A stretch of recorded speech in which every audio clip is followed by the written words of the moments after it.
Masih skenario baru yang dilakukan Putri Chandrawati. Dia bilangnya, dia tuh digendong sama Brigadir J sampai masuk kamar. Misteri makna behind the scenes video klip memiliki tapi tetap sopan.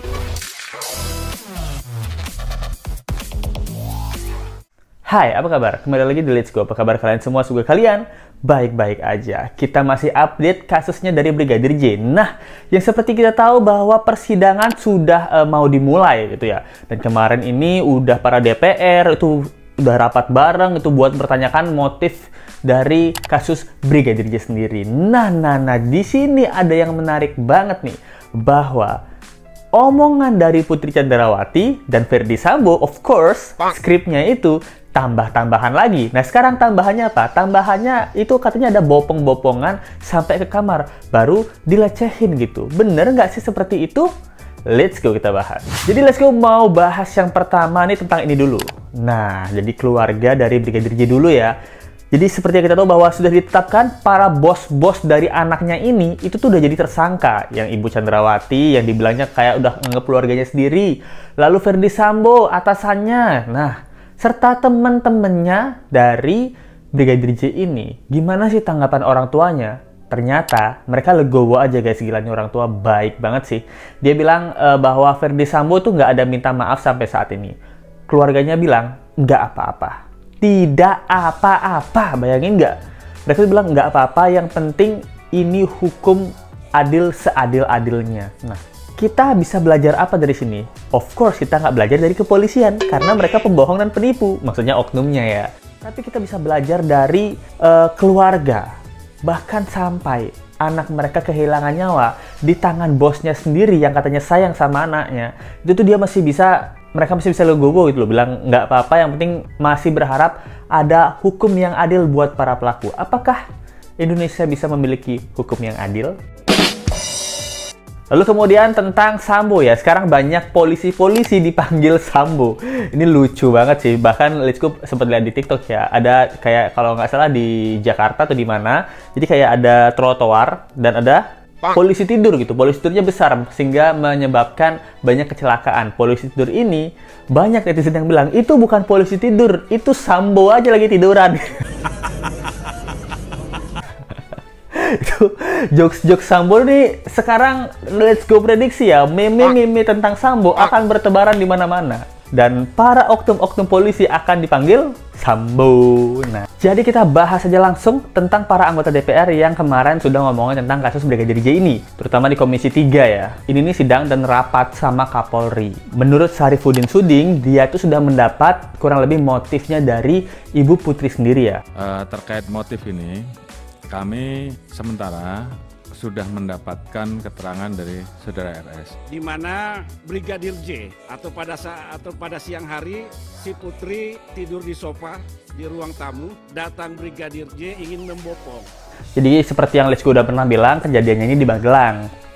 Mereka secara rombongan ini ke Magelang untuk ngeliatin anak dari Sambo ini. Dan yang sekarang katanya anak-anak Sambo itu mau dilindungi sama Kak Seto. Waduh, Kak Seto ini pembela ini ya. Pembela anak-anak tersangka kayaknya ya. Udah kemarin belain SPI, sekarang belain anaknya Sambo. Ya nggak apa-apa sih, itu kan memang mungkin tugasnya Kak Seto ya untuk menjaga Komnas Anak ini, untuk menjaga anak-anak ya. Even itu anak-anak dari para pelaku kejahatan gitu. Anak-anak dari korban, apakah ada yang lindungi? Lulu. Pasti ada, tapi bukan Kak Seto. Karena apa? Mungkin tidak dapat spotlight. Jadi nggak tahu ya, mungkin ada anak-anak lain yang juga dilindungi oleh Kak Seto yang tidak terspotlight. Jadi sudah di Magelang, mereka ini udah di Magelang. Nah, ceritanya pada siang hari, Putri Chandrawati ini ketiduran di sofa. Nah, jadi di rumah ini, di rumah di Magelang itu ada banyak orang. Ada Kuat Ma'ruf, ada Brigadir J, ada Baradae, ada Bribka RR. Si Sambo lagi kemana? Lagi sama si cantik mungkin loh. Jadi mereka ini semuanya ada di rumah. Nah, kebetulan si Baradae ini sama Bribka RR disuruh nganterin makanan ke sekolahnya si anaknya. Katanya sih mereka itu mau nganterin makanan untuk para guru yang ada di sana. Nah, pas banget nih kenapa cuma mereka berdua aja yang disuruh nganterin makanan ke sana. Karena apa? Karena mungkin ibu ini pengen Brigadir J yang tetap ada di sampingnya. Itu berarti apa? Itu berarti adalah Brigadir J ajudan yang paling diutamakan oleh Ibu Putri. Oke? Sampai sini oke? Di dalam rumah ini, setelah mereka berdua pergi, Ibu Putri tertidur katanya. Lalu Brigadir J datang, membopong Ibu Putri masuk ke kamarnya. Ini memang seperti yang Let's Go bilang, Ibu Putri orang zaman dulu. Ini skenarionya skenario nokta merah perkawinan ini. Tuh, lagi tiduran dibopong sampai ke kamar. Itu kan hal yang nggak masuk akal ya menurut keterangan dari Ferdy Sambo dan juga Putri Chandrawati. Kalau Let's Go sendiri, pertama kalian udah lihat kan wawancaranya dari Ibu Putri Chandrawati. Saya mempercayai dan tulus mencintai suami saya. Nah, Ibu Putri Chandrawati ini kan kita lihat dari fisik di visualnya itu sedikit panorama ya, bukan potret gitu, panorama. Nah, jadi apakah Brigadir Joshua itu kuat banget bisa membopong Ibu Putri sampai ke atas gitu? Sekuat itu Brigadir Joshua sampai bisa membopong Ibu Putri sampai ke atas gitu? Itu pertanyaan satu. Kalau memang kuat berarti memang Brigadir J ini jos gandos banget ya, pantas Ibu Putri suka karena gendong aja kuat, apalagi yang lain lah bisa. Nah, teori yang kedua, apakah mungkin dibopong seenak jidat tanpa izin gitu? Ini kan kemungkinan yang terjadi adalah bahwa Ibu Putri yang minta, Joshua, tolong sini gitu. Ya ada apa Bu? Aduh, saya lagi sakit, nggak bisa jalan, saya habis nangis. Bisa nggak kamu bopong saya sampai ke atas? Bisa jadi. Nah, ini kan ceritanya kenapa beliau bisa sampai tiduran di sofa. Let's go mundur lagi timelinenya. Katanya mereka nih abis rayain anniversary si Putri Chandrawati sama si Sambo. Nah, mereka nih bertengkar hebat setelah itu. Selesai bertengkar hebat, nangis-nangis karena kecapean dan meriang dan menangis. Makanya si Ibu Putri ini tiduran di sofa gitu katanya. Nah, ini teori liar yang berkembang lagi. Kalaupun memang Ibu Putri yang menyuruh Joshua untuk membopong dia sampai ke atas, itu sangat masuk akal, benar? Benar. Oke, setelah dia masuk ke atas, pasti kan Brigadir Joshua nanya, Ibu, kenapa sih? Mungkin bopongnya kayak gini ya. Ibu, kenapa sih? Ibu lagi sakit gitu. Saya sedih Joshua.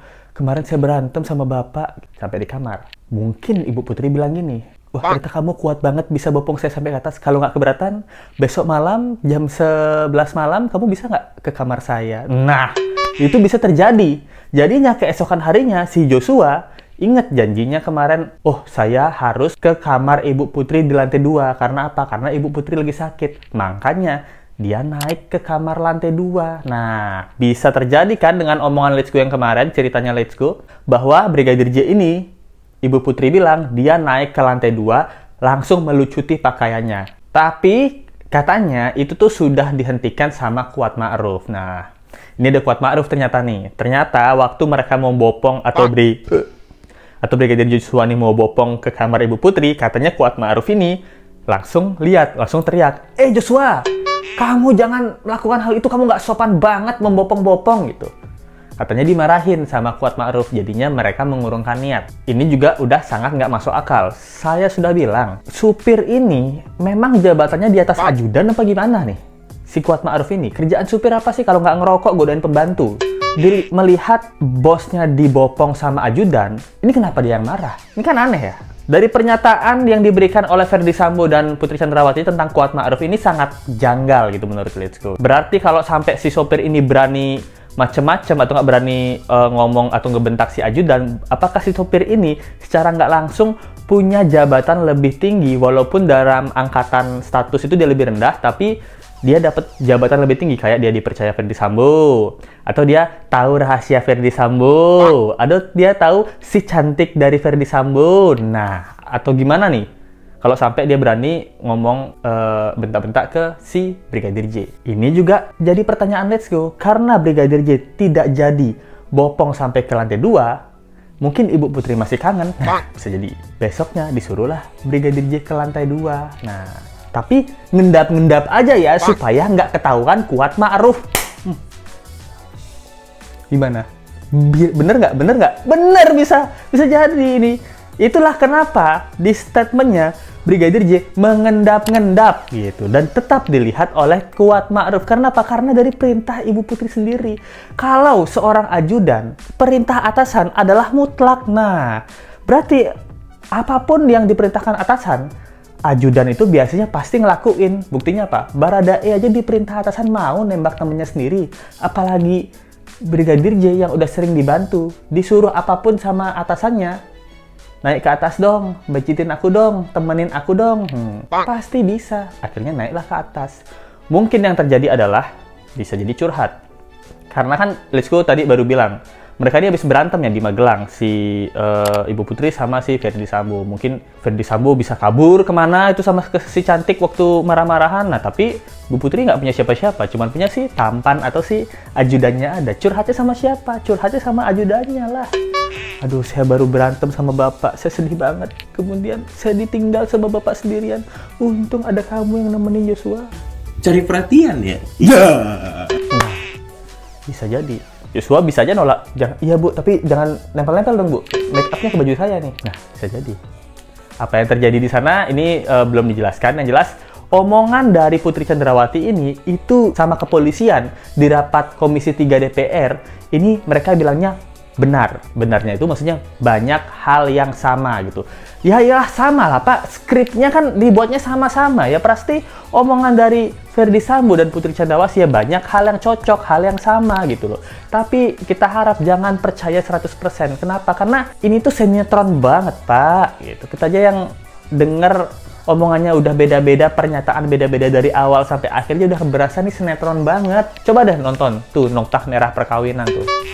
Terus apalagi kalian udah tahu kan, Litsko udah kasih ini fotonya. Nah, di sini ada foto kedekatan dari Brigadir J. Brigadir itu lagi nyetrikain apa? Baju anak dari Ferdy Sambo dan Ibu Putri Chandrawati. Sampai Ibu Putri ini tuh bingung. Wah, rajin banget kamu, Joshua. Di foto dikirim WhatsApp ke adiknya. Saya bingung kasih gaji berapa. Karena dia tuh multi talenta banget. Yang jadi pertanyaan Litsko, di rumah ini ada satu orang namanya Susi. Susi ini adalah pembantu rumah tangga. Nah, kalau Brigadir J yang nyetrika, Susi ini ngapain? Loh. Dan kalian pikir nggak, masa tiba-tiba Brigadir J nyetrika sih? Pasti kan Ibu Putri yang nyuruh. Brigadir J, Joshua, coba dong. Setrikain dong.